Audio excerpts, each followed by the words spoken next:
Sahabatku, aku mau kasih tahu informasi penting ke kalian nih. Setiap detik, rupanya otak manusia itu menerima ada jutaan byte informasi yang masuk ke otak. Kalian bayangkan, di waktu atau detik yang sama, kita kadang melihat dunia ini ya, melihat biasa terkadang kita melihat warna baju orang yang ada di seberang jalan. Kita juga sambil mendengarkan bunyi AC atau mendengarkan bunyi kipas angin, detakan jarum jam. Kita mendengarkan suara anak-anak menangis. Nah, dalam waktu yang sama kita menerima semua informasi itu. Nah, apabila semua informasi itu diterima oleh otak kita tanpa ada yang namanya penyaring, maka dalam hitungan menit saraf kita akan mengalami gangguan. Gangguan saraf akan terjadi, saraf kita bisa error. Kita bisa menjadi mengalami gangguan, mungkin bisa saja sampai gangguan jiwa.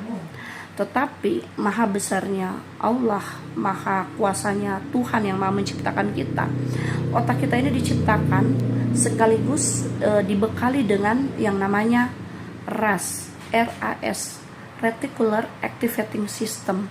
Nah, ada bagian di otak namanya RAS. Nah, RAS ini berfungsi sebagai satpam di gerbang otak kita yang berfungsi untuk menyaring informasi, jutaan informasi yang masuk ke otak kita, sehingga dia akan meneruskan atau memasukkan informasi-informasi yang dirasa penting, sementara informasi yang tidak penting dibuang ke sampah, dibuang jauh agar tidak menumpuk di dalam pikiran sadar kita maupun bawah sadar kita.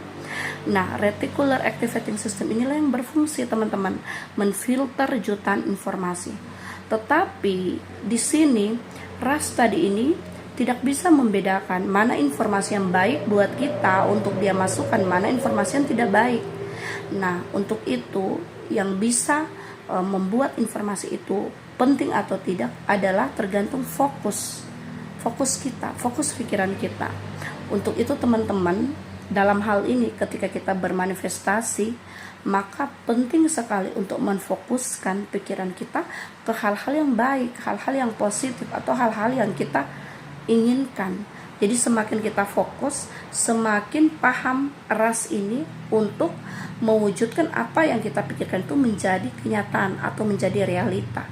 Jadi RAS inilah yang berfungsi membantu kita dalam bermanifestasi, mewujudkan segala yang kita visualisasikan, kita afirmasikan menjadi kenyataan.